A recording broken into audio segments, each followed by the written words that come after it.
मेरे आंगन में बादल टपकते रहे, मेरे आंगन में बादल टपकते रहे। मैंने बारिश को लब्बैक कहने में ताख़ीर की। 2 कदम चल के बूंदे नहीं छू सका, 2 कदम चल के बूंदे नहीं छू सका। मेरे पोरे कहीं और मसरूफ़ थे। मेरे घर में लगी बेरियों ने पुकारा मुझे, और मेरे कान हेडफोन में शोर करती सदाओं के मलबे के नीचे कहीं दफन थे।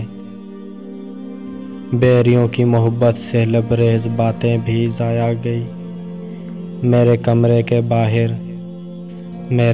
के बाहर बराबर की खिड़की से सूरज मुझे रोज़ मिलने को आता रहा।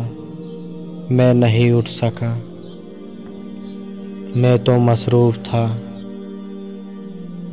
तेरी तस्वीर की यह खुद साख्ता लिज्जत भरी कैद क्यों छोड़ता।